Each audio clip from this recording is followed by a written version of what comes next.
just so that everybody knows, we do put our literal blood, sweat, and tears into this. We had the sweat and tears. I don't have air conditioning, and it's been really frustrating so far, but just got the blood. Zach is currently bleeding out on his desk. Decided to fight it. So I tore my T-shirt up and I wrapped it around my hand. Let's just do it. Podcast to the end. And I cry every night at 11:11. Time to get your fix.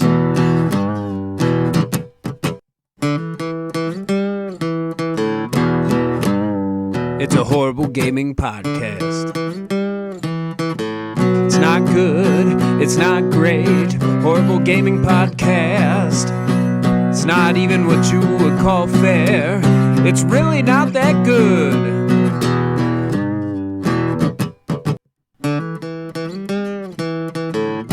Horrible Gaming Podcast. Hello, my name is Zach Raya with Old Man Gaming. For whatever reason, you have decided to tune into another Horrible Gaming Podcast. We welcome you. With me is Neil, a.k.a. Tiny Wizard. All right, and in addition to Neil, a.k.a. Tiny Wizard, we have a special guest, our head of Let's Play, Build Master himself. He's come down to grace us with his presence. Yo, what's up, old man fam? Philbilly 330 here. Once again from a long time ago. But yeah, I get to be a part of tonight's, or whenever you're listening to this podcast. Undiscernible time span. We're happy to have you, Phil. You have been the person who has been guest on this show the most now that Neil is actually a co-host. So Yeah. In fairness, but it's nice to have the foundation on the podcast. I'm enjoying that. But before we get into the podcast itself, we got to do the disclaimers and the credits. Everybody, we're on Zoom. We're doing the best we can. We put everything we can into this, but expect that with the quality as per se usual. And then, of course, the credits. Big thanks go out to Mark Bell for doing the original graphics for this and all of the OMG shows. And then, of course, big thanks to Nick Van Sliders, who wrote the theme song to this and all of the theme songs to all of our shows. So thanks to him for that. Horrible Gaming Podcast. All right, so that brings us to the first segment of the show, the segment all about you guys, fan interaction. We like to talk to you guys. We like to read your comments that you posted on the last podcast. We also use your comments and all the other viewers' comments to decide who the Horrible Arena winner is. And then we also ask you guys a question just to keep the dialogue going, and we answer the question we asked from the last week. So fan interaction this week really needs to be called Kev to Action. We're going to give you this one, Kev, because the torrent begins. So right off the bat, he just commenting. Then he comments second attempt at 1,000 comments. Kev, you really don't need to do that. Then he commented one that I found funny. He said PS5 is the new thick boy. Then he commented just yay podcast. Then he commented fan interaction. And then we got to another good one. He said, I agree with Zach that dates need to stop. They should give years or quarters until the game is done and then give us a date. I am, however, not at his level of rage. No one ever is. I'm not praising either, but I am always relieved when a game is pushed. I'm tired of beta testing with my money. I will agree with that. I don't want the game to not be finished. I just want them to stop telling us it's going to come out, then delaying it, and everybody praising them like they're the best thing that's ever happened. Then he comments torrential comments. Then he comments, pitching what you want to see is pitching to win. We can tell when you are into what you are pitching, and that matters. That's what he said for a Horrible Arena, which I appreciate. He then just commented credits with an exclamation point. Then we asked the question, what video game just hit you out of left field? You thought it was going to be bad, and it just it was really good, which we're all going to answer. But he answered the Ghostbusters sequel on 360 surprised me greatly, which that's awesome. I never got to play the Ghostbusters sequel game on 360. I heard it was pretty good. They got everybody's voices and everything, which was cool. And then his arena vote is for Neil, because I, too, felt that's what Brutal Legend was going to be like. So, Philbilly, you're on the show, but you messaged me. You had said that your vote went to me, plain and simple, for my Die Hard game. However, Kayla voted for Neil. So I actually have to lose to Rush, which pains me. What is the disdain for Rush? I hate Rush, man. But I thought we had that conversation already. I thought you already knew that. Might have had it, but I don't remember. See, Neil, I'm okay with Rush, the band, but I really love Die Hard. So, and I just liked the idea. I think I would enjoy that game. That's all. Oh yeah, I mean that idea. It was a good idea. It almost was when we had the trading card game. Yeah. It was almost like to that level. It's like, dang, like that'd be a good game. Yeah, those were both good pitches as well. Yeah. I think personally, I don't like Rush's music. I just their music irritates me. However, what you pitched as a game, I thought was really cool. I didn't like Rush being the main point of it, but I like the idea of bringing those controllers out and actually having a really interesting adventure game to do with it. I would definitely pay more money for a perpetually generated Die Hard built around a character I created, but still. I never had one of those guitar controllers. I only played with buddies, and I was the worst. Now, if you could play with those Dance Dance Revolutions, man, I'd tear it up. I always sang. I didn't want anything to do with Guitar Hero, but when Rock Band came out, I was like, yes. Yeah. Wasn't singing kind of like the joke job, though? Because I feel like it wasn't. It really was. I'm not giving myself any credit. I didn't want to, that's the thing. I just wanted to do karaoke. They could play the video around me, and I could just go balls to the wall. And I went balls. When I played Rock Band, if Mark Bell or Thor are listening, or Aspasia, you guys write in and tell everybody how hard I sang. I would sing. My voice would go out. I'd be sweating. None of it would sound good at all. But I was a good front man. I wish they had a way to work it in with the Connect so that my actual actions would give me points instead of just the tone of my voice. I mean, playing to the crowd, Right. Exactly. Or the Connect is well, he wore tassels to the game session. He gets 500 bonus points. I mean, it's fair. There's some bands out there that really, they kind of sing like shit, but they do all right. Right. Okay.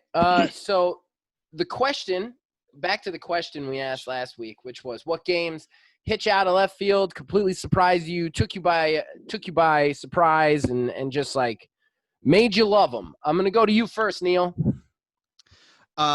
So I had a couple of them for this one, but I think the one that really sticks out to me is actually Skyrim. Yeah. So my first real open world RPG was Fable 2. And I wanted something in that vein, and a friend of mine had suggested that I play Oblivion. I was not a fan of Oblivion. I literally just climbed up to the tallest mountains that I could and just jumped to my death. That was literally all I did. So then I picked up a copy of Skyrim, and I actually tried. And I'll admit it took me a couple hours to really get into it, but once I was there, I was in. And that was all I played. I my one character, this is probably child's play numbers, but my main character has 220 hours in it or something. Nice. Nice. All right. So, Philbilly, what was your left field game? Okay, so it's not that I thought this game was bad. I just didn't think I'd like it, and I ended up being really good at it, and I missed the game and wish that they would like come out with a new version. Because when I was younger, I played like I don't know, kind of like games more like Neil plays, like what's that one where you're Kratos, like games like that. Okay. Like more narrative, story-driven Yeah, game? yeah. But then I had somebody introduce me to StarCraft on PC, and dude, I ended up being hooked to that game, and I was so freaking good at it. And so that was. It wasn't that I thought it was gonna be a bad game or I didn't know it existed. I just didn't think it was gonna catch me like it did. I was terrible at StarCraft, but I got to tell you, we had this thing back when I had yet to drop out of high school, which was Science Club, and Science Club was total bullshit. It was just after school nerds getting together and using all the computers to have a LAN party on StarCraft. And we would get 8 people in one match. God, that I never won. I never even got close to winning, but that was some of the most fun I have ever had at a video game. So I give you props on that. For me, my surprise game was really hard because usually I know exactly what I'm going to want to play and what I'm going to like to play long before it ever comes out. Like I can tell from the trailer, and that's not a brag. I'm not trying to weirdly flex or anything. It's just I can tell by looking at a game, I'm going to love that game or I'm going to hate that game, or I'm going to think I want to love that game, but they botched it or something like that. But usually the content of the game, I know. Dead Cells completely surprised me. If you had pitched that game to me, I would have been like, I want nothing to do with it. I never want to play it. I played it on a whim just to try it. I still go back to that game. It's so much fun. I love that game. And I just wasn't expecting to like it at all. So we need to ask another question before we end fan traction this week. Does anybody have one ready to go? Well, I asked the last 2. So yeah. I think either you have to, or if Philbilly's got one locked and loaded, he can, but no pressure. He is a guest after all. No, uncomfortably put Phil on the spotlight. All right. If you could imagine your perfect like gaming system, since you guys have been talking about systems a lot, give 3 big points that you want to see in your dream gaming system. Like what is important to you, whether it be graphics, speed, like what games it plays. So there you go. Give us your 3 most important things that you want in your system. I like that. It's a good question. Good question. 3 most important things in your dream system out there, everybody. Please, you can comment below or in any of the other places that we'll tell you about at the end of the show. Horrible Gaming Podcast. That brings us to our first official talking point of the show. And, as much as I don't want to cover it as much as we do, it's impossible not to.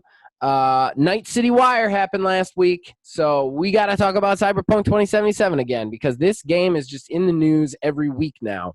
So Night City Wire happened. They invited some players, some media, and some social media people to basically play a 4-hour demo of the game, the first 4 hours of the game, basically, and put them out there. It was really interesting, but before we get into the deep dive, what'd you think of it, Neil? I thought just on a whole, did you like the show? The show itself, I really gleaned nothing from the show itself outside of the brain dance, which is going to be the coolest thing.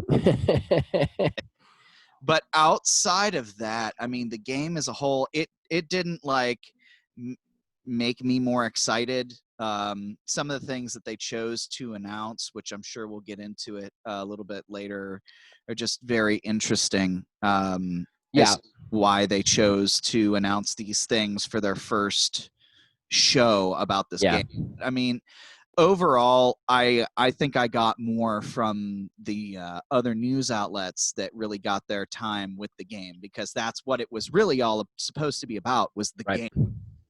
I'm going to go to you in a second, Philbilly, but my impression is kind of right on par with that. I felt like the real cool announcement, cool stuff you got out of this was from all the other like IGN and like Eric's played it, and like the media people playing it and putting out what their experiences were. I thought that was the really interesting point, because the show was fine, but like when you get into seeing how everybody played the game so differently, I think that's the really kind of interesting thing that intrigues me. Definitely. What do you think, Phil? But I don't know if you watched the show or not. It's totally okay if you didn't. But what did you think?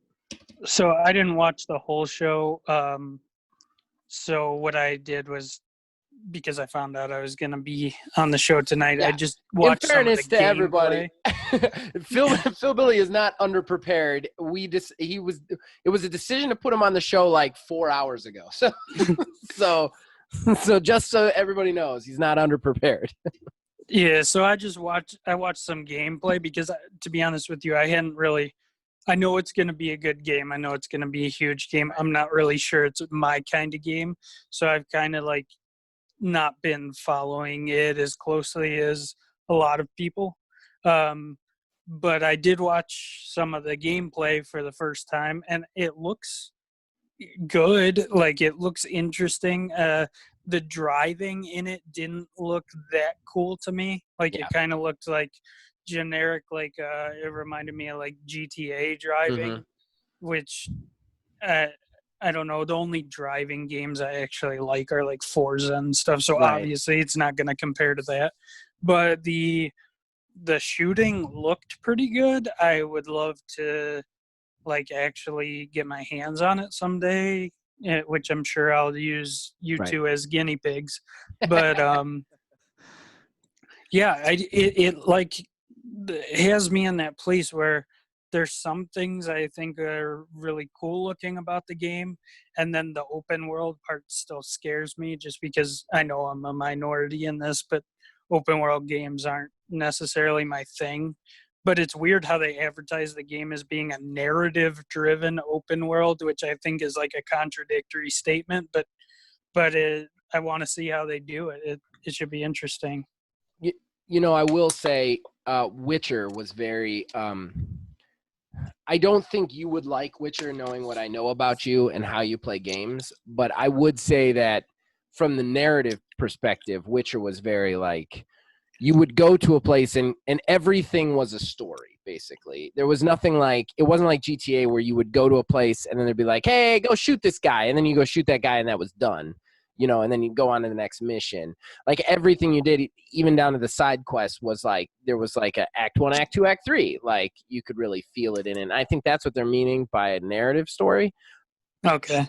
But I mean, I could be totally wrong. I will also say everybody's biggest complaint was the driving so far. Oh, really?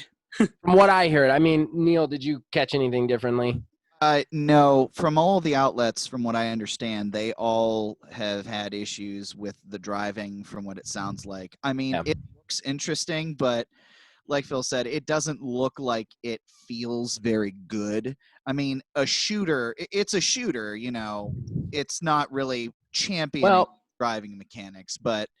And that's my real, that's where I really think this game has to prove something, is I think this is going to make me sound like a jerk. I don't mean it that way, but I think it's very hard to make a shooter feel good. I think it's harder to make a shooter feel good than a hack and slash or even an ARPG, especially when you're adding all these factors, like stats and whatnot. I mean, even the guys who do this nonstop for a living, like Borderlands 3 has had problems with that, making it feel right. And I think that's the place it has to prove to me that it can do what it needs to do. Because if the shooting doesn't feel good in Cyberpunk, I think it's going to be at a serious disadvantage. I'm really excited to see how much freedom you have, because they've said that like you can talk your way out of everything if you have a character that can talk his way out of everything, which that kind of stuff really makes me excited. But most people are not me. Most people want to go in and shoot everything, and if it doesn't feel good when they do that, I think there's going to be a problem. I don't think the driving is going to be a big hinder on it. You know what I mean? I think it's just gonna be like Borderlands, where like I have a feeling driving's just gonna be something you do to get from point A to point Point A to B, point but B. not really a reason that you play. Right. So what do you think, Neil? I mean, I think something like car chase shootout would fit really well in that universe. But again, like you have to have those driving mechanics that back up the shooting mechanics. Well, that's fair. Those instances, like in Far Cry 5, like it just didn't feel good to me. But like I liked the idea of it. Right. I mean, I agree. I actually thought the shooting part of GTA 5 felt better than the driving part when you're in the car. Like, I know that doesn't make sense, but like even if it could get it to that point where it's like it still feels good enough for that, you know? But I agree that would be something, and they've definitely advertised that car-driven shootout. So I actually saw one being played where it was like you were driving and there was a guy in the passenger seat and there was a van in front of you with some gang or something you had to take out, and you told the guy to grab the wheel, and then you hung out the driver's window and were shooting at him. I think if they do it right, even if the driving's a little weak, they can get that moment to moment action. I want to ask everybody. I mean, obviously, I don't know how excited Philbilly is for it, but what's the thing that's getting you most excited about this game after seeing Night City Wire? I'll go to Neil first. Neil, obviously, you're the most excited for this game of the three of us, I think. Yeah, definitely. I've been following this since like we actually got that first gameplay footage of it like 2 years ago. I'm totally down and ready for this game, and that the brain dance thing that they showed off has so many different like awesome applications for like puzzle solving and stuff like that, or like missions and stuff for finding quests. Like even something I was actually thinking earlier today, even if there's something like passing narrative that can happen, or like secret quests. Let's say you're in a shop and you hear a news broadcast about some serial killer on the loose, and then you happen to be in a police station and see a piece of paper regarding that serial killer. Then like you could go and seek this serial killer out and take them out. Like just those little tiny things that I feel like CD Projekt can really lean into. That feels like that's their bag pretty much. It really is. I mean, I never beat The Witcher, but I don't think that's a game made to be beaten, honestly. I think that's one of those that just like, you just like anything you get into is going to be, it's going to make it feel like that's the main point. Like that's what I liked about The Witcher 3 is that no matter what you're playing, it feels like that's the thing you should be doing, no matter how you chose to do it, you know? And segueing right into what's getting me the most excited, what got me the most excited was how the opening backgrounds.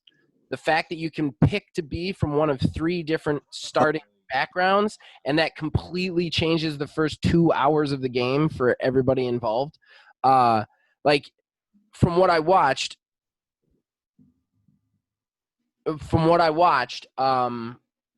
basically you had one person who was the nomad, and those nomads would start way out in the Badlands. They wouldn't even start in the city, and you had to do a bunch of stuff and then smuggle something into the city to get into the plot. And then you have like a street kid who just grew up on the street. Then you have a corporate guy who starts off with a lot of money. Like I loved that. The fact that just the first opening 2 hours right off the bat, depending on how you created your character, completely changed the experience of the game. That's something that always kind of takes me out of it when I create a character in a video game with a character creator is I know that everybody's starting the same way. Like, it always engineers some, like, well, you were wrongfully accused, or you were on some boat, or something else. And then, like, it's always the same starting. This is great that they were just like, we're just going to build a story that's a different start. All right. So, Philbilly, what has you excited about Cyberpunk 2077? Honestly, I think I'm just most excited for you guys to get the game so I can, get a feel if it's for me at all. Like, I think the shooting, I'm also excited because I think the shooting looks really good, but I don't know until you play a game like that. Like, it could look great and feel terrible, So I'm excited to actually get my hands on it. That's true. It's a At lot your easier. expense. It's a lot easier to make shooting look good, but not when it doesn't feel good, than it is to make like a hack and slash or fist fighting look good when it isn't good. Yeah, for sure. All right. So, is there anything else we should touch on? I'm sorry. I'm giggling. I'm just going to tell them. I'm giggling because we had to end the call and restart it, and I forgot to record. So we've talked about this before, everybody. Just letting you guys know. Everything you're about to hear, we've done once. Just so you know, too, as soon as you cut back to Phil, I had to mute this microphone because I've been dying the whole because we have to make it sound like it's just totally natural. No, I'm not. I give up. I'm giggling too much. There's no way. We're not going to make it sound natural. We recorded this entire thing already, but we didn't actually record it because I'm a moron. So Neil, what else do you have to talk about? I heard from somebody, myself, who had just said this, that they're doing an anime too, which is really throwing me off. It's not coming out till 2022. I don't know why they're going to have it like that far out. I mean, sure, you got to build a fan base and everything like that, but that just seems a little bit like, unless the hype for this game is going for that long once it comes out. But well, let me counter you with just saying, if it ends up being like a Skyrim level of success, that they could release a show about Skyrim right now, and it's been how many years since that game came out, and it would still probably get a following. So maybe they're banking on this game being as popular as and often played as like a Skyrim type game.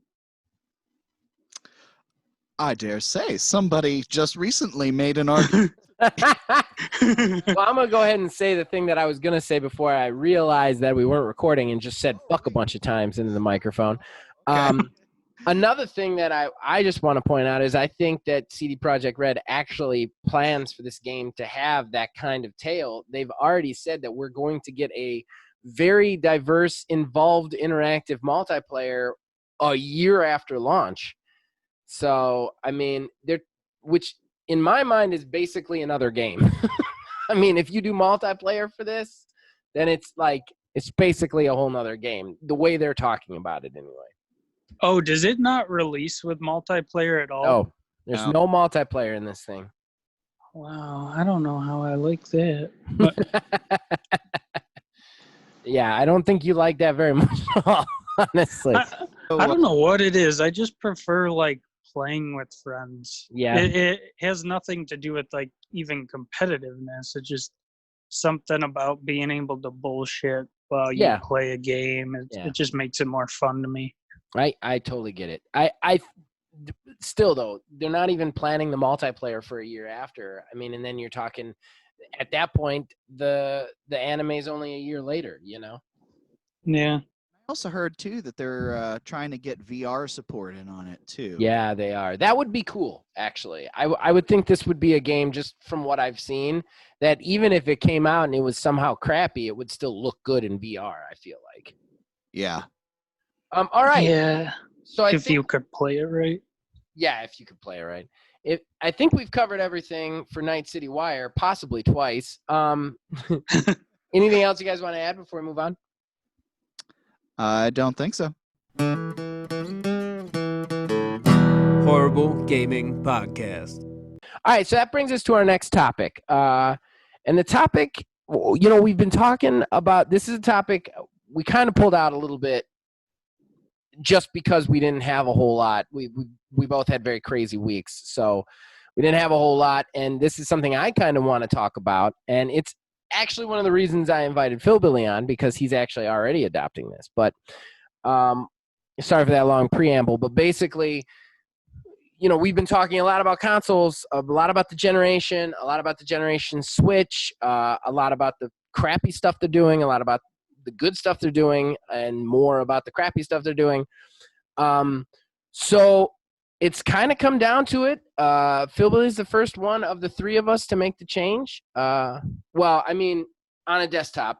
Neil does have a gaming laptop, but Philbilly, you're going PC, man.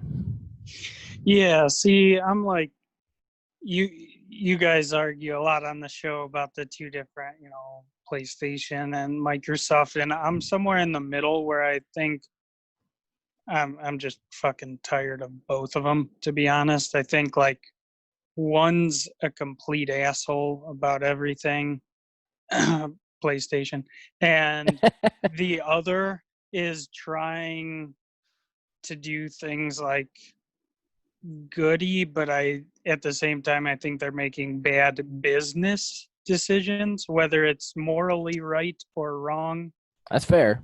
can be argued, but I think from a business standpoint, the asshole's going to win. But anyway, so I've just said, screw it. Plus, as you guys have mentioned in past episodes, talking about how you would have to upgrade your TV and stuff. Well, I have a 60-inch TV that would not support either of these new consoles that I like, and I don't see a reason to get rid of. And when I started doing math about, what it would cost, say, if these consoles released at $550, let's just say, and I have to buy, potentially $1,000 TV or more, depending on the size I want to replace what I have. And then I started looking, and you have to realize I am a dude that if you would have asked me 3 weeks ago what a GPU, a CPU, and a PCU were, I would have been like, fucking parts in a computer? I don't know. But I have just done a ton of research, and I set aside, I talked with my wife, I discussed it with her, we both decided that this is what I was going to do. So I set a rough estimate of, I said, okay, I want to spend about $1,000 to buy a gaming PC. Well, then I started looking at gaming PCs, and I'm like, well, for $1,000, I'm not really going to get much. So I started doing a lot of research on building a gaming PC and found out that spending $1,000 building a gaming PC, I would actually get the equivalent of like almost a $2,000 gaming PC that I were to buy pre-built. So I am in the process of, I almost have all my parts. I'm waiting on, all I'm waiting on is the M.2 SSD and the, what else am I waiting on? I think just like the mouse and keyboard, which will be here probably the day you're listening to this. Well, so and before we get too heavily into the actual stats and why we're making the change and everything, I do want to just do an off-the-cuff plug to everybody. This is kind of the first step. You guys are going to get to see all of this. We've already decided we're going to get together when he gets all of his stuff, which will be by Sunday, I think, and that's when we're going to record. We're actually going to record we thought it would be a really good video to record two people who have never built a PC and don't know how to build a PC really to build a PC to see just how easy it is. I mean, if it is easy, but we think it is. But we're gonna record the whole thing start to finish. I might put it in a speed up time or whatever, and we're gonna release the video here on the channel, so you guys will all get to see us, like me and Philbilly, put this thing together. Yeah, and I think it'll be cool just because if we do this and it works, like that's showing any of you who might be listening out there who have thought about switching to PC and you were nervous about either building or whatever.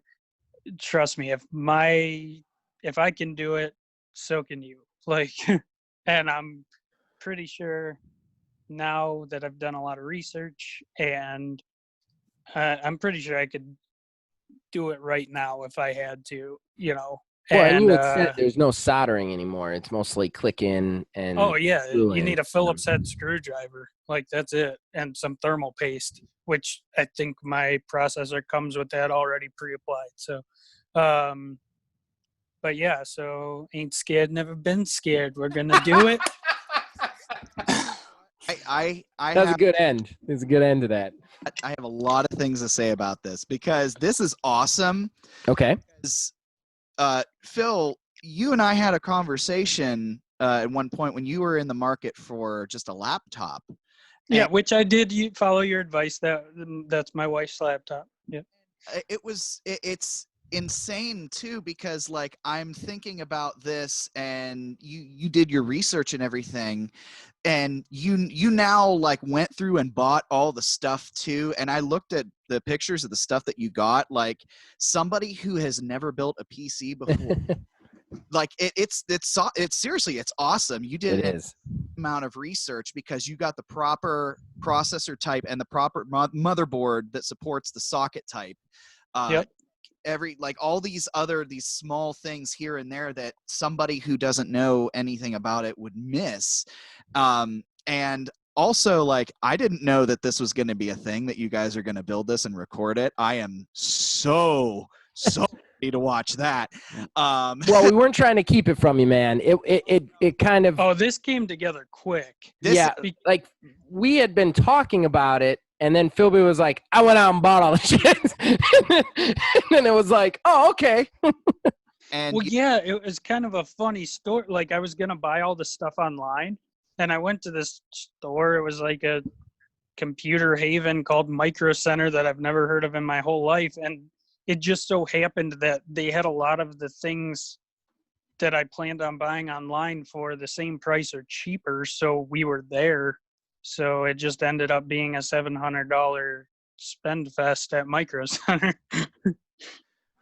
I mean, you hit the nail on the head too. I mean, you came to the realization that a lot of people come to after they already buy a pre-built rig, that you can buy those pieces part for part and put it together. And from here, once you get that console, that rig together, all you have to do is incremental upgrades. The price pay for a brand new system, generation, you would pay that once and be good for a while. And you can even still run your graphics card into the ground by fiddling with your display settings. Oh, I'm already, dude, I've researched so much. I'm going to actually overclock it to, like, I already know how to do that. I'm going to safely overclock it. Yeah, But I've bought the parts to, like, that picture that you saw, I ended up getting a different, same 450 chip slot, but I actually got a different motherboard because I started to realize that the one I had gotten only had one fan header, let's say. So I was like, wait a minute, I want to build this so that way in 3 years, if I want to upgrade just something little, I can build it off this same motherboard. So I actually went and got an MSI motherboard instead of the Gigabyte one I'd picked, and blah, blah, blah. But yeah, how many PCI ports do you have on that motherboard? The motherboard, I think it's 4.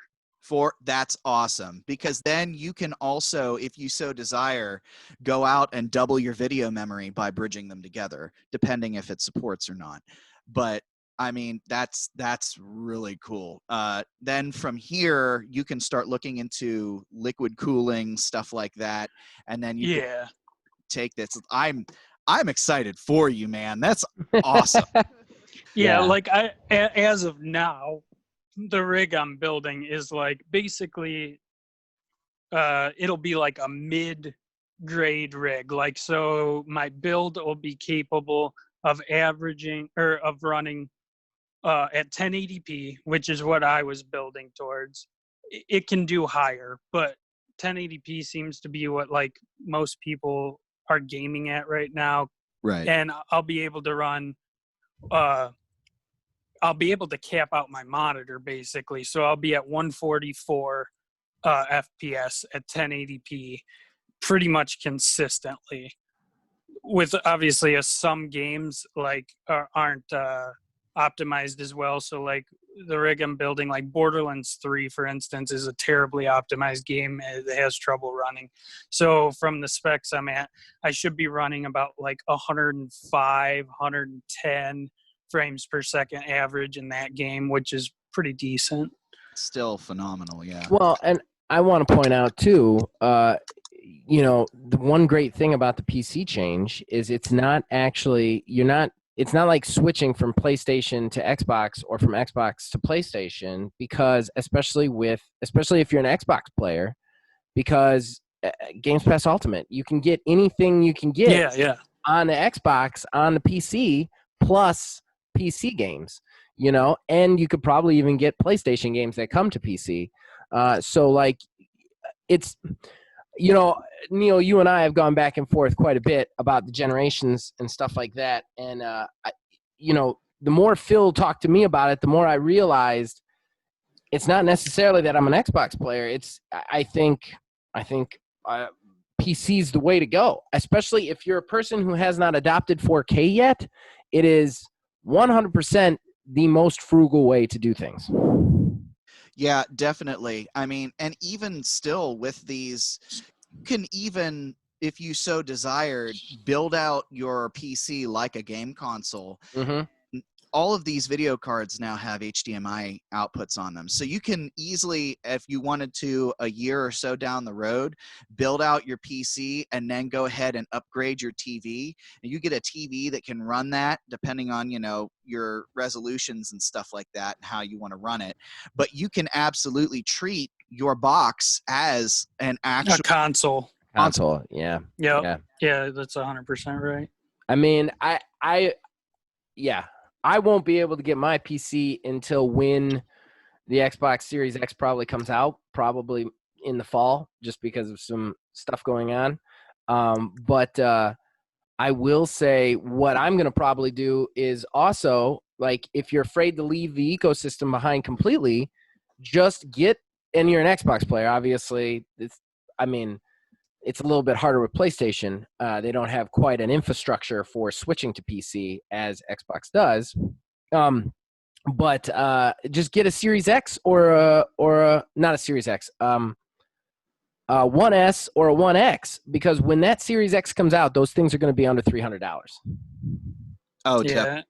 And you'll be able to find them used from people who upgrade right away. Yeah, so like that's what I'm gonna do. I'm gonna spend the grand on the gaming PC, and then I'm gonna just upgrade my box one level so that I can still, because I'm not gonna play anything I have, because I'm not gonna restart anything. It'll just be anything I get moving forward, I'll get on the PC, and I think that's Philbilly's thought process as well.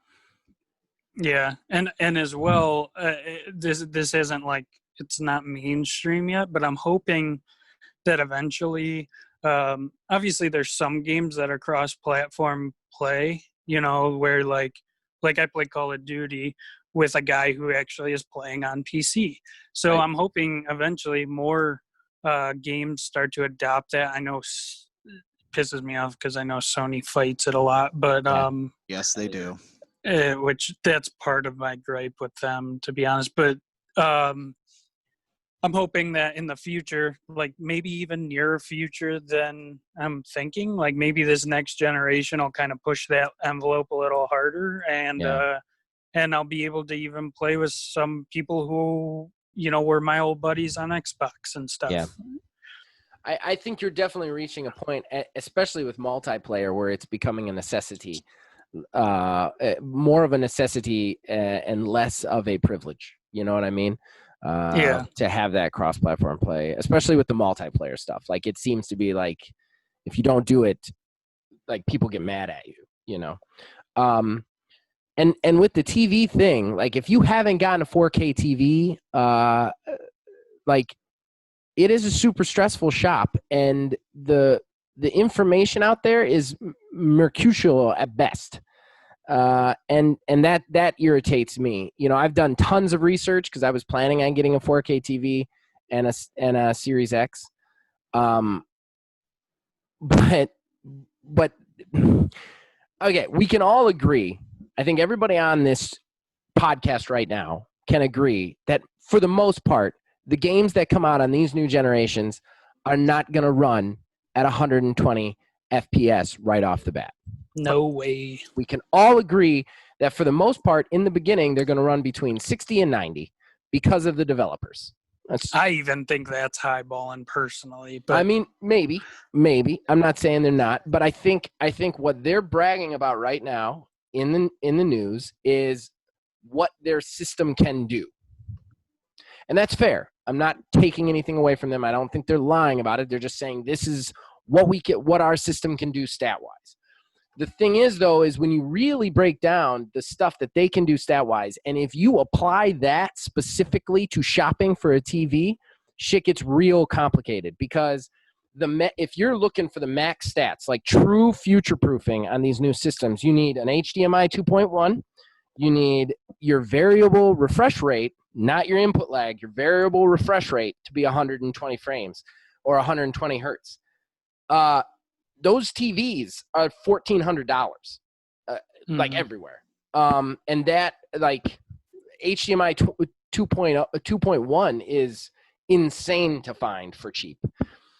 So, like, and like I said, if you've got a 4K TV, it's probably going to work fine. You probably shouldn't run to your TV right now and be like, oh my God, it doesn't have what it needs. I'm sure it will work okay. Just like we've just said, these games are probably not going to need that for some time.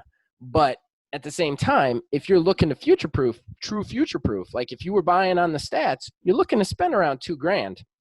Yep. I would rather spend $1,200, get a one updated Xbox, and then build my PC than to do that. Plus, just for selfish reasons, I love the idea of making stuff real easy to capture. Yeah, and also to edit. Like, imagine how much faster your editing process will be on a PC that is gonna be a beast as far as speeds. Don't get me wrong, Philbilly. I very much think of that. When I'm spending 2.5 hours editing this tonight and I'm up till 1:30 a.m. doing it, I'm going to be thinking about how much faster it would have been on the new souped up PC. Or the fact that if I try to edit a second video while another one is exporting, it chugs. So, like, I'm very much looking forward to a much faster edit. But plus, it unlocks the ability for streaming. Yes. Yeah. Streaming's much better. Yeah. This computer that I'm building will actually do VR too. Not that really interests me, but it's capable of it. Right. Yeah, I'm very excited about this. And I'm very excited to do it with you too, because you've kind of become the guinea pig of the three of us in a way, Have you ever built one, Neil? I have not. I started shopping around at one point, but I've not physically done it. I mean, I've changed out components. Like I actually have Zach's old laptop right now. I'm trying to get back to him hopefully soon. And but thank you, sir, because once you get that, we might even be able to have our faces on the podcast. Yes, like that. Like I upgraded the RAM. Like I do stuff like that. Like upgrade. The RAM is literally just throwing it in the slot, but like it's just a stick. Yeah, but like swapping out the hard drives, like flashing over the data and like doing it proper to where they're mirrored and not just like in RAID, the right RAID format, basically. Yeah. But like I do stuff like that, but I've not physically ever purchased all of the components and put one together. I know how it works, but Yeah. Well, if you're free Sunday and you want to come in my basement and build yeah. this with us, you're more than welcome. nothing more. Unfortunately, I cannot. Fair enough. All right. Well, I think we've covered that topic. You guys want to move on to odds and ends? Sure. Sure. All right. Horrible Gaming Podcast. All right. So that brings us to odds and ends. We've narrowed it down. We're all just going to take one odds and ends because we have no idea whether we're going late on time or not, thanks to my screw up. So we're going to start with the guest, Philbilly. What's your odds and ends if you got one? All right. So my odds and ends is, I'm sure you guys are aware that The Last of Us 2 dropped to a controversial release. However, Sony fucking, in my opinion, skewed the reviews of the game by only allowing the reviewers like IGN and, Kotaku and whatnot to review the first half of the game, which in turn caused a lot of 10 out of 10 reviews. However, if you watch any reviews from YouTubers or reviewers who are just gamers who played through the whole game, their reviews say quite the opposite. So I guess I'll give you my theory. There's always that controversy of like, are reviewers paid and stuff by developers, and I personally don't really think that that's the case. What I follow that kind of stuff a lot, so my theory is I actually think, well, number one, I think Sony, like I said, skewed the reviews by only allowing them to review half the game, which you can pick who you blame for that. Is it Sony being an asshole, or should the review companies have actually stood up and be like, no, we're not going to do that because it's kind of misinformative, and that our job is supposed to be to inform the consumer. So whose fault is it? That's subjective, I suppose. But I actually think that these review companies, sometimes they're not reviewing the game for us. I really think that they're reviewing the game as an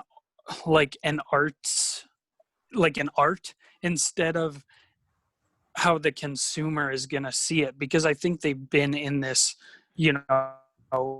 journalism for so long that they don't see it as a gamer anymore, and I think that's part of the problem, and that's part of why I don't particularly like, or even I try to even stay away from the big company reviews. What do you guys like? What's your guys' take on that? Well, if Neil doesn't mind me going first on this one, Go right on ahead. there's a lot to unpack on that. You hit on a couple of things. First of all, as far as the media outlets stopping and saying no, that would be great. But at the same time, I'm kind of reminded of the Borderlands 3 debacle where they made it so that you couldn't play couch co-op so that they could get a better score. Oh, yeah. I think you, when you're an outlet like that, you're put in a weird position because you're getting an advanced copy, and they're basically saying to you, this is what you can review. You can have your review done ahead of time before the game comes out, but we're giving this to everybody else. So if you don't do it, you're going to be the only ones who don't do the review. And when it comes down to it, I think from a business standpoint, I would love them to say on integrity, no, we're going to wait for the full game. But on a business standpoint, I kind of see why they're like, everybody else is going to do a review on this. We can't be the only outlet that doesn't, I agree. I mean, it's kind of a tough situation to put them in. I don't necessarily think that excuses them reviewing half the game, but it is kind of a tough situation to put them in. I don't know how good Last of Us is. I don't have a Sony, so I don't know if it's a 10 out of 10. And I haven't watched a lot of the Last of Us stuff. It's just not a game that interests me. But I will say I agree with you wholeheartedly on the review thing. And while I am a big proponent of video games are art and they need to be lofted as such, so we need those in-depth reviews, there is an aspect to it where they forget that as artsy as these are, as much as they're supposed to be saying something, as much as they're supposed to be speaking to something, the games themselves are supposed to be fun for the people who play them. And, that's something. I'm not trying to plug myself as a weird flex, but that's something I try and stay away from in my reviews, is just that kind of mentality of doing that. So I agree with that. I think sometimes nowadays the reviews, like, everybody has to get everything reviewed. Like, they have to see everything the game has to offer, and that in a way makes them biased towards the game itself, because once you see it as a whole, you're always going to look more positively on it. And other people aren't going to see it as a whole. Other players aren't. Casual players aren't. They're not forced into that position. So that's my thoughts on it. I'm sorry if I got long-winded. Neil, what do you think? So I think the big problem with these reviews is like the fear of being blacklisted in general. I mean, these companies are beholden to what these other publishers are willing to give to put out, and say you can do X, Y, and Z. You can only release after this date, but like this date at this time. But I think it's very interesting that they're now saying, oh, well, you can only do like the first half of the game. And they can't say it's for spoilers because the entire plot leaked a while ago. So it's not like there's anything to spoil, otherwise. The people who have avoided those spoilers are just going to avoid the reviews in general. Those are the people who know that they're going to play the game anyway. So I don't understand who it is that they're catering to outside of the publishers themselves. Yeah, I feel like it just makes them look bad for no reason. Yeah. And they're like, there's some, from what I understand, like questionable writing choices and even design choices that are very apparent towards the just over halfway end of the game. So maybe they knew that these things were going to be issues and said, hey, we're going to stop it right there. That's as far as you can go, and we'll let everybody experience it as it is whenever they get their hands on the game. But Right. it's just very strange that a full-on review, it doesn't entail the entire game. Yeah, I agree. Yeah. Okay. I think we just about covered that one. Neil, what's your odds? It's looking like now, according to the rumors at least, that Lockhart might be announced in August. Yeah. Wow. So we're going to wait all the way till August before we even announce that one. And like, you have to at least give a price there for these consoles. We're coming really down to the wire. And I feel like you guys have been saying that for a long time. We have. That's a broken record thing. I think it's absolutely deplorable on both of the companies' parts that we are 4 months out from a console that we might have to spend $400 on, and we don't know how much it is. I mean, I'm fortunate in that I've been able, like, my money is set aside and ready for whenever Sony finally announces how much this thing is going to cost. But like, there's some people, like, if they're like, oh, well, I'll just pick it up when it comes out in the fall, just like normal. Like, you don't know anything. You don't know the price. Mm-hmm. You don't know, like, we've talked now about the TV situation. There's a lot of unknowns with this. You can't just spring all this on people unless you're literally catering explicitly to those people who have that money to just throw down on a whim, which truthfully doesn't bode well for the Well, I don't want to bring up the virus again, but not to mention the fact I think it's even worse in this kind of situation because there's tons of people who are set back, financially hurt, like in bad. I mean, there's still states that are shut down. So for like you to not tell us how much it costs, and like some of these people can't even make money. Like that's just wrong to me. It's wrong. We should know how much these are going to cost. Yeah, I agree, and not to mention like it. There's people that game that have trouble spending that in the best of times. Yeah. Not everyone is fortunate enough to have like a great job or a high enough paying job to justify dropping $600 on a whim. Yeah. Okay, so did you want to say anything else about that one? No, that was about it. All right. Well, my odds I'm very excited to talk about, even though it still doesn't really mean anything, but every bit of hope that I get for it makes me happy. So recently, it was found out that there are Twitter accounts for Fable and Perfect Dark that are active. They've recently set them up, and apparently Aaron Greenberg tried to like play it off and say that, oh no, those are old accounts. But like there's a bunch of newer people working at Microsoft following those accounts. So I think we're going to hear more about Fable and Perfect Dark soon. I'm thinking we're going to hear something from them at the July show. I really hope so. I mean, for that just personally, but yeah, June has came and went without any sort of major Xbox announcement. Yeah, but remember, Xbox already said that their game studio conference was going to be July 15th. Like that's their big game studio thing. It's all about their studio's games coming out. And that's when they've said we're going to show you a bunch of Halo Infinite. Great, but they're also going to show other game studio stuff. I think the surprise hitter is going to be the Fable. I think the 15th is going to be their game section of what would have been at E3. I think if they don't, then that's another huge, in my opinion, business misstep because they need to start building some sort of hype. Yeah. And Sony's leading the conversation right now. They are. I mean, and now they're at the forefront, and Microsoft really needs to strike back with something. Yeah, I agree.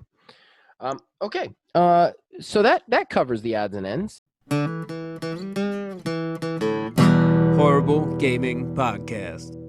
All right, ladies and gentlemen, that brings us to the end of the show, the moment you've all been waiting for, the main event, the Horrible Arena. What is the Horrible Arena? If you've never listened before, well, first of all, listen more. Second of all, it is, in fact, a section in which both me and Neil will pitch a game to you. We will pitch the title of the game, we'll pitch the developer of the game, and we will pitch the game itself. We have to make these pitches on pre-existing criteria that me and Neil take turns deciding on it. Then you, the people, get to take to wherever, the comments below, the Facebooks, the Discords, whatever. Tell us which one you would spend your hard-earned money on. We compile all the votes, and we decide next week who won and who lost. So, with that being said, the quantum coin has been tossed, and I will be going first this week. Man, oh man, did I have a hard time with this, because the pre-existing condition was asymmetric multiplayer. Okay. So, I had a really hard time with this because asymmetric multiplayer is basically like Dead by Daylight, Friday the 13th. I also considered it like that new Resistance from Resident Evil, correct? That would be a good criteria for it? Yeah. Okay. All right. So, what I ended up doing, I'm going to pitch something that's probably not even close to in the wheelhouse of what this is, but it's a game I would like to see, and it's the best I could come up with because I don't necessarily like asymmetric multiplayer, and I'm so far from being in it that I couldn't come up with anything. So here we go. My game. Oh man, it's tough. All right. So what my game is it is a perpetual shared world thing, but the shared world interest in it is a group of people that kind of create the world together, almost uh, like you have a mastermind versus the players, but it's less the mastermind is versing the players, and so much the mastermind is building a dungeon or around what the players are doing. So I picture this as a shooter, kind of akin to Borderlands. Basically, you would make a map, and then you'd have to have 3 stages in the map. You'd get a number of points based on the levels of the players involved in the map. And then you get to set down what loot pops, what things are worth, how big the bad guys are, and where.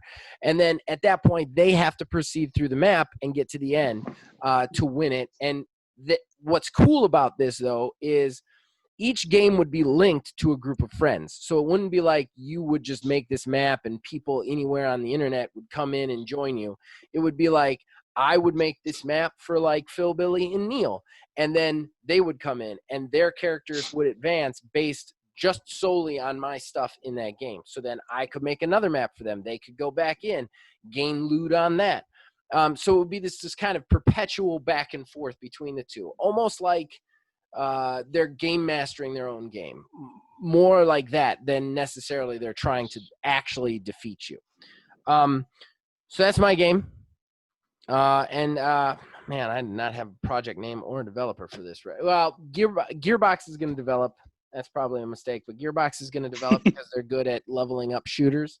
And then I'm going to do Project. Let's go Project Mayhem. All right. Am I getting disqualified, Neil? No, you're not getting disqualified because that is an asymmetric multiplayer by definition. Okay. It is a multiplayer game where somebody is taking the side of one thing and somebody is taking the side of something else. So Not gonna lie, I almost pitched something completely different because I had 2 ideas, and at the very last minute, I decided to go with that one. I'll have to tell you off air what the other one was, just to see if you would have disqualified that too, or that at all. You know. All right, so mine is going to be called Project Serial. And it is going to be done by Turtle Rock, the ones that did Evolve back in the day. Turtle Rock's still around, right? Because I know that was a thing that we had. Yes, they are. They are still around. Okay, because they're actually making something. I can't remember what it's called. What it is though. Cool, because I just remembered that was a new rule that we put down. Think about that once I said it, because I feel like I got a good idea. Okay, we'll pitch it. Maybe I will. Tell me what to do. You're not my real dad.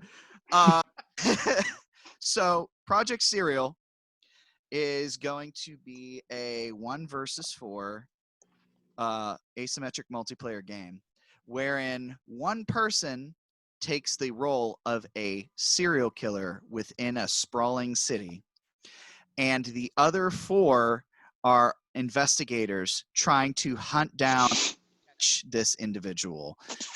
So there would be basically a large city where you would just go and kill a random person passerby as the serial killer, but then you would be alerted to by the cops. The cops would then, investigators would then come, take a look at the scene, get witness statements, stuff like that, and then a general direction of where it is that this individual is going.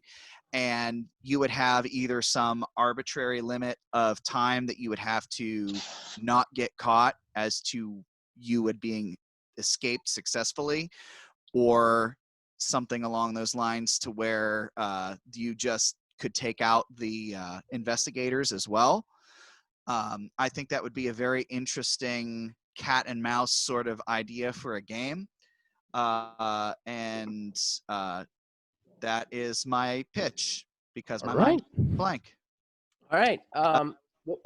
Cool. Your developer was Turtle Rock, and your title was Serial, right? Yes, Project Serial. Okay. So everybody out there you have it. The 2 projects, Project Serial versus Project Mayhem. You guys get to decide which one wins.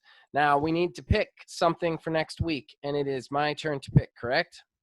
Yes. I had one, and now I can't remember what it was. Well, B.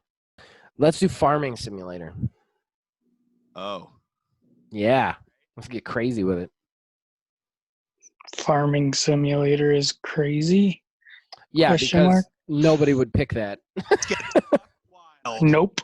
Farming Simulator. Well, like a farming game, like Stardew Valley would count. Yeah. Like I'm not gonna make you like it doesn't have to be simulatory, like absolutely simulatory. I mean like something along that, like Animal Crossing, farming, Stardew Valley would count. That Island of Maru, that would count, like something like that. Horrible Gaming Podcast. All right, everybody, that brings us to the end of the show. Finally, Neil. Anything? Well, Philbilly, anything to plug? Our honored guest. Thank you for being here, sir.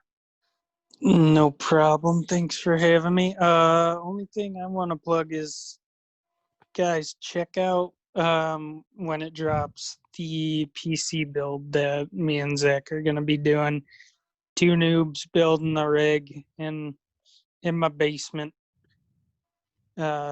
It should be fun and informative / ease your minds if you are nervous about that, because I'm the last person that anyone who knows me would ever think would be able to build a PC. I'm very excited about this.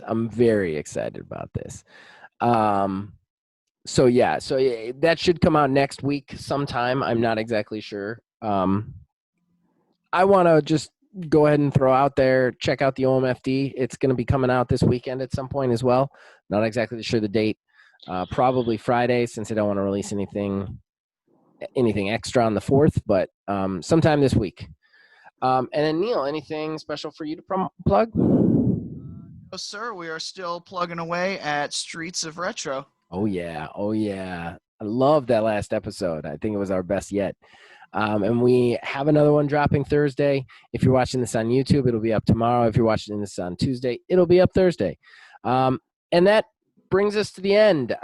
You can check us out on Facebook at Old Man Gaming DH, on Twitter at Old Man Gaming 9. Please join our Discord. The link is in the description below. You can influence this and every one of our shows from there. And of course, everyone out there, as long as you keep watching and listening, we will keep making these. We love it, even when we hate it. So we'll see you guys next week. This is why I hate doing it at night. I get sloppy at night. I'm crisper in the morning. Oh, fucking shit. Fucking shit. Oh, too bad that wasn't nothing but just fucking shit, because that'd be a fantastic open. Yeah, it's definitely not going to be an open. That's definitely not going to be an open. That's not going to be an open. They wouldn't even get it. Like, cause I didn't start recording until after, like, we had already talked about it. It would literally, the cold open would just be me, but like, fucking shit. And then the theme song. Like, fuck shit. Time to get It's naughty. Yeah, time to get your fix.